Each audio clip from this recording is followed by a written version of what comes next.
మామిడి పండుని కోసుకుని తింటాం, కానీ స్టిక్ ఐస్ క్రీమ్లా తినగలమా? లేదంటే అరటి పండులాగా తొక్కతీసి తినే ఛాన్స్ ఉందా? సమ్మర్ సీజన్లోనే కాకుండా ఏడాది పొడవునా కాసే మామిడి పళ్ళున్నాయా? ఈ జవాబులన్నిటికీ ప్రశ్న ఇప్పుడే చూద్దాం. సమ్మర్ మొదలైతే రెండింటి మీదనే డిస్కషన్. ఒకటి ఎండలు, రెండు మ్యాంగోలు. ఎండల గురించి చెప్పేదేముంది, అనుభవిస్తూనే ఉన్నాం. మామిడి పళ్ళ గురించి చెప్పుకోవాలంటే ఈసారి పంట బాగా తక్కువనే చెప్పాలి. కానీ మామిడి పళ్ళ గురించి అక్కడితో ఆగడానికి వీల్లేదు.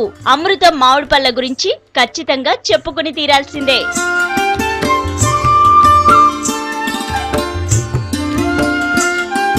ఈ అమృతం మామిడి పళ్ళను ఎంచక్కా ఐస్ క్రీమ్ లాగా తినొచ్చు. అరటి పండు తొక్క ఒలిచినట్లు మామిడి తొక్క ఒలిచి తినొచ్చు.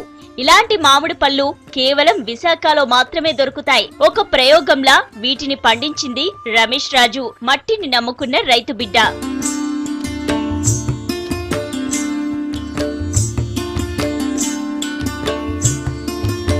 ఇక్కడ కనిపిస్తున్న సువిశాలమైన ఈ మామిడి తోటే రమేష్ రాజు ల్యాబొరేటరీ.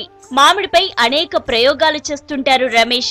సీజన్ లో మాత్రమే కాకుండా ఏడాది పొడవునా మామిడి రుచులు ప్రజలకు అందిస్తే ఎలా ఉంటుంది అని ఆలోచించి ఆయన చేసిన ప్రయోగాల ఫలితమే అమృతం. ఎస్సాకారంలో ఉన్న ఈ మామిడి పండు పేరే అమృతం. పేరుకి తగ్గట్టుగానే నిజంగా దీని టేస్ట్ చూస్తే అమృతమే అనిపిస్తుంది.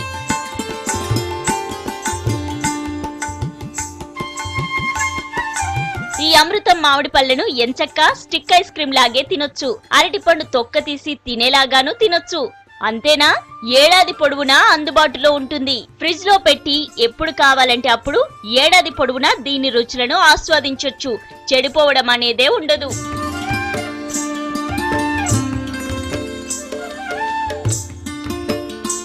నమ్మడానికి వీల్లేకుండా ఉంది కదా.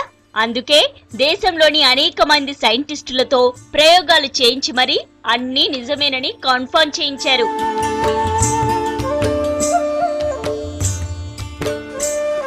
మామిడి పళ్ళలో ఉండే తీయదనమే అమృతంలో కూడా ఉంటుంది. అయితే ఈ పళ్ళని ఎక్కడ పడితే అక్కడ అమ్మడం చేయరు. కేవలం హైదరాబాద్ లో మాత్రమే ఒక స్టాల్ పెట్టి విక్రయిస్తారు. ఈ రకం మామిడి ప్రజలకు ఎప్పుడూ అందుబాటులో ఉంటుందని చెప్పారు రమేష్. వరకు చేసిన వాటిలో స్వాగతం, అమృతం అనే 2 వెరైటీలు ఉన్నాయి. ఈ 2 వెరైటీలని ఇప్పుడు గత 3-4 సంవత్సరాల నుంచి మిగతా మార్కెట్లో కూడా తీసుకెళ్ళి చూస్తూ ఉన్నాము. ఇది మిగతా ఎనాలిసిస్ చేయించడం జరిగింది. ఎనాలిసిస్ చేసిన దాంట్లో ఇది ఇది అమృతం అనే వెరైటీ. అమృతం అనేది బాగా ఎక్కువ తీపిగా ఉండి చాలా 25 TSS ఉంటుంది. బాగా 25 అంటే బాగా ఎక్కువ TSS ఉన్నట్టు లక్షణం అన్నమాట. ఐస్ క్రీమ్ లా తినే మామిడి పళ్ళు ఉంటాయనే విషయం తమకి తెలీదని, ఇక్కడ తోటలో పనికి కుదిరాక ఆ విషయం తెలుసుకుని అబ్బురపడ్డామని ఇక్కడ పనిచేసే వాళ్ళంటున్నారు. ఒక్కసారి దీన్ని టేస్ట్ చేస్తే ఎవరైనా పదే పదే కావాలని కోరుకుంటారట. అరటిపండు వలుసుకొని తినొచ్చండి. దీన్ని అమృతం అంటారండి. చాలా బాగుంటుంది టేస్ట్కి. ఆయన చాలా గొప్పగా వచ్చారండి, వీటి మీద చాలా పేరు పొందారండి. కానీ బాగుంటాయండి పళ్ళు, తినే ఆకారంగా చూడడానికైనా బాగుంటాయండి. ప్రజలకి పంచారంటే ఇలా ఎలాంటి పళ్ళు పంచారని అనుకుంటారని మేము పెంచామండి దీన్ని. కానీ చాలా వెరైటీ అండి. ఇంకెక్కడ ఉంటే ఉండవో మాకు తెలియదండి. మేము మాత్రం మాకు తెలిసినంత వరకు వేసాము. ఆయనలో పెట్టి తొక్క తీసుకుని ఎన్నాళ్ళు తిన్నా కూడా ఒకే రంగులా ఉంటుందండి. చెడిపోదు, పాడిపోదు, ఏం కాకుండా ఒకేలాగా ఉండి తినాలనిపిస్తుంది అండి. ఇంకా తినాలనిపిస్తుంది. రమేష్ సృష్టించిన ఐస్ ఫ్రూట్ మామిడి పళ్ళు ఇప్పుడు కొత్త ప్రయోగాలకు ఊతమిచ్చినట్టే లెక్క. ఈ ఐస్ ఫ్రూట్ మామిడి తోటలు బాగా పెరిగితే ముందు ఐస్ క్రీమ్ అమ్మినట్లు బల్లపై ఈ మ్యాంగో ఐస్ క్రీమ్ ఫ్రూట్ అమ్ముతారేమో.